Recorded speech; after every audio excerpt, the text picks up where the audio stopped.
আসসালামু আলাইকুম ওয়া রাহমাতুল্লাহি ওয়া বারাকাতুহু। আমি আসলে অসুস্থ ছিলাম, কিন্তু শাহিদ রাজার আমন্ত্রণে না বলে পারি নাই, তাই হাজির হয়েছি। কয়েকটি কথা বলেই বিদায় দেওয়ার জন্য চেষ্টা করি। সর্বপ্রথম বন্ধুগণ, বাংলাদেশে দুঃসময় আর কাটে না। এই ছোট থেকেই দেখে আসছি, এখন ক্রান্তিকাল চলছে, দুঃসময় চলছে। এই ক্রান্তিকাল কাটার জন্য, দুঃসময় বিদায় করার জন্য পাকিস্তানিদের বিদায় করলাম, কিন্তু পাকিস্তানিদের বিদায় করার পরে যারা আসলো তারা আমাদের জীবন আবার দুর্বিষহ করে দিল। আবার লড়াই করলাম, তারপর আবার কোন ডামাডলের ফাঁকের মধ্য দিয়ে আবার সেই আওয়ামী স্বৈরাচার, ভারতীয় আধিপত্যবাদের বাংলাদেশি দোসর আওয়ামী লীগ আবার ক্ষমতায় ফিরে আসলো। আজকে যারা বিভিন্ন ভাবে আন্দোলনের কথা বলছেন,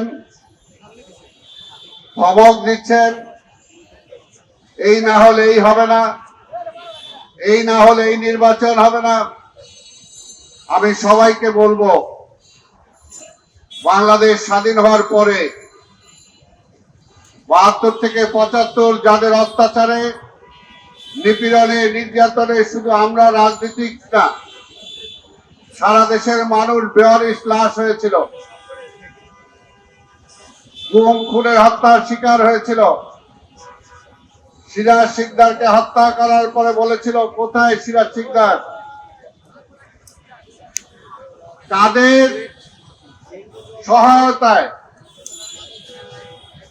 কাদের উপর ভর করে আবার সেই আওয়ামী শক্তি বাংলাদেশে ফিরে এসেছিল, সেটা একটু চিন্তা করতে হবে। একই ভুল আবার তারা করছে কিনা। একইভাবে আন্দোলনের কথা বলে নির্বাচনকে প্রশ্নবোধক করে, নির্বাচনকে দেরিতে নিয়ে যে আবার সেই শক্তিকে মজবুত করছে কিনা, তাদের ফিরে আসার পথ করে দিচ্ছে কিনা, আজকে কিন্তু গভীরভাবে এই জিনিসটা চিন্তা করতে হবে। জনগণের ভোটে আমরা যদি এককভাবেও নির্বাচিত হই, তারপরে আন্দোলনকারী সকল শক্তিকে নিয়ে আমরা সরকার গঠন করব।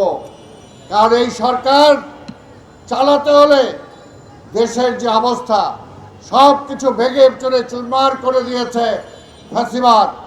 কাজে এখন সবাইকে নিয়ে ঐক্যবদ্ধভাবে দেশ পরিচালনা না করলে এই দেশকে আমরা রিপেয়ার করতে পারবো না। তাহলে এটা বলার পরেও কেন আপনারা বিভক্তি করতে চাচ্ছেন? কেন বিভক্তি রাজনীতি করছেন? কেন একটা দুর্বল সরকার আপনারা চান? দুর্বল সরকার হলে নেপালের মতো অবস্থা হবে, কয়েকদিন পর পর সরকার পাল্টাবে। কিন্তু দুর্বল সরকার হলে ওই পুশিনের বিরুদ্ধে কেউ কথা বলতে পারবে না। দুর্বল সরকার হলে ওই যে বারবার যারা রোহিঙ্গা যারা এসেছে তাদেরকে এই দেশ থেকে বিতাড়িত করা যাবে না।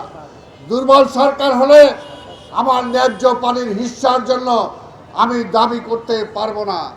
দুর্বল সরকার হলে এই দেশের পররাষ্ট্রনীতি দুর্বল হবে, কখনো সাহস করে সত্য কথা বলা যাবে না।